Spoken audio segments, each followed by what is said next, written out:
these 3 blokes came down. I had a massive house mansion in Wimslow, and they had balaclavas on. One had a butcher's hook, a sledgehammer, and a carving knife. How old's DJ now? She's 9. And does she ask questions? Does she know She's anything? only ever known Ryan. So she was 5 when her dad died, but she was 4 when I was dating, when Ryan came into her life. Right. But she hadn't seen her dad for a year. Oh, so he didn't die when you were together? You split up? We split up, but we were still married. He refused to marry me. Divorce He you. refused to divorce me, sorry. So, yeah, so George was a very, very disturbed. Like, he'd spit in my face, and DJ started spitting in my face. So she didn't know any different. And then he was really, really troubled man. But we known each other since we were 14, and I loved him so much. But it's really weird, because I remember saying, that's something I'll never forgive myself with my girls. They never witnessed anything, they've never seen anything, but they saw the black eyes. And that's something I'm struggling with, to forgive myself for bringing him into their lives, because of the trauma he's caused to them as well. And tell me, I mean, obviously you say you've known for a long time, and the world you were in, those kind of things were a turn on to you back then. Obviously, having experienced If I met personally. Ryan 10 years ago, I'd have been bored to tears. So I guess you're kind of answering had like to the be opposite question. yeah. If you got with a guy now who Never, beat you, no, there'd be no. done on day one. Ryan is complete polar opposite. I could never, ever... I still get scared to talk about George. And I'm so angry that he died and just left, because he wanted to kidnap DJ, inject her with heroin, then kill her, and then kill himself. And then you got like that fucking father for justice saying, it's like, you have no idea what we went through, that man. My kids will tell you that. It's been horrendous. How was he with the older kid? Like when he's beating you, what was he doing with the older kids? They didn't say. They heard. That's something I'll never forgive myself. He was never abusive to them? No. He was mean with his vocals and his verbal abuse, especially with Molly. And that is something and that's why I believe Molly went to Ireland with her nan and granddad, and I don't blame her. And that's the best thing she could have done, and that's something I've got to forgive myself for. But it has happened, and we've all just got to move on from it. My kids ring me every day. I've got Lily moved out this year. She's 20. She's moved back down south with her mates, and I've just got the other 3 at home, so I'll give it more time. They'll be gone, thankfully.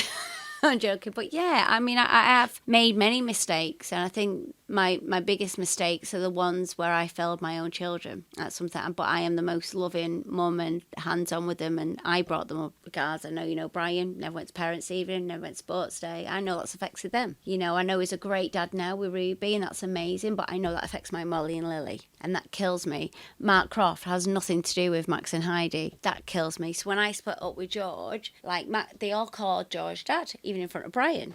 And he wanted to speak to DJ, and I went, Max and Heidi are asking when they can see you. And this was the cruelest thing he ever did. He went, they're not my kids, I'm only interested in DJ. And that killed me. And to this day, that still upsets me, because he just did that to hurt me, and they just wanted, because as far as they're concerned, he was their dad. But DJ's memory is just like, she has no recollection before. I talk about her dad, but she gets a bit funny about it, but I've never hid the facts of who her dad is or anything like that. When she gets old enough to ask and understand, but you'll be honest. She asks me now, yeah, but she does know a lot. We're a very open and honest family. My kids know all about my drugs. I've even mentioned it in front of DJ, because kids are very cruel. And it's like really weird, like Max and Heidi, they came home and said, your mum's a cokehead. They're talking about 20 years ago, 15 years ago, last time I touched drugs. And it's like, how do they know that? Because their parents tell them. And then they come into school. So I'd rather my kids hear it off me. I've made mistakes. Look, let's set kids off parents. Of all the parents who've done coke at a weekend, half the fucking country won't have the kids. I've been clean, what is it, how old is Max? 14 years. It doesn't bother me in the slightest. Nothing doesn't bother me in the slightest. It was more the people you hang around with. You got to look to your left and look to your right, and they're the people who you're eventually going to become like. And I had to cut a lot of people out of my life, so for me, it doesn't bother me in the slightest. I very rarely drink. Yeah, but Ryan is an amazing, amazing stepdad. I think, like in school, like everyone calls him her dad. So yeah, so we're going to go down the adoption route. Cool. Exciting. Listen, just one more, I guess, past incident I just want to ask and dig into before we wrap up. I know back in 2007 you were kidnapped, held hostage at home. Yeah. At home. Talk to me about that. That was horrendous. So because of what I'd been through as a child, like this was like I can't be going through this again, surely. So it was three masked men with balaclavas. But just, I mean, were you in bed? Were you I was watching in telly? Winslow, I was downstairs in the cinema room. Our Heidi was 5 weeks old. Molly and Lily had just gone to Ireland for the summer holidays with Mairead and Brendan. And these three blokes came down. I had a massive house mansion in Winslow, and they had balaclavas on. One had a butcher's hook, a sledgehammer, and a carving knife. And they made me get undressed, take my top off. It was horrendous. How did they get in? The side door of the garage. Oh, okay. So And I think Mark Croft had something to do with it. were you with him at the time? Yeah. Right. Yeah. But then I had a nervous breakdown, and then I had to go to... Because it triggered memories, because I have a fear of knives, because Dave, we said he was Freddy Krueger, and he was going to chop us up. So I have a fear being in foster home. And so I went in the Priory, because I was so shook up.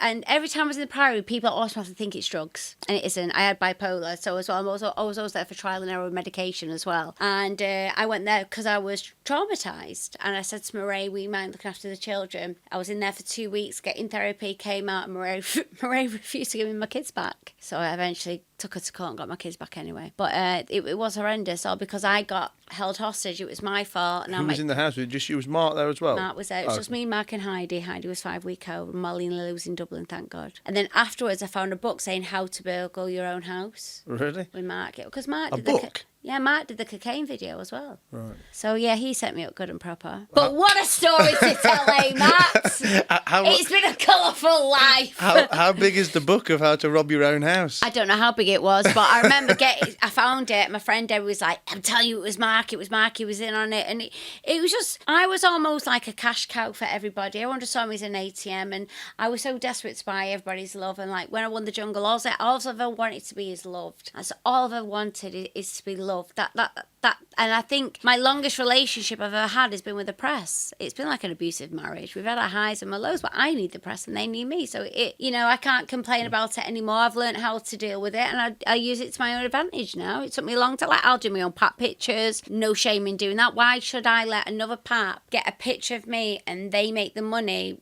when it's my face? Hang on a minute. Tell you what. Me and you will go halves. Well, we don't get more than that. Me and you take a picture so no one else gets it, and I'll make my own money. I've got kids to feed. So I have no shame in saying, yeah, do my own pop picture. You won't get anyone else saying that. But yeah, business is business at the end of the day. Someone's going to take a picture. Let me get someone else to do it so I get the money.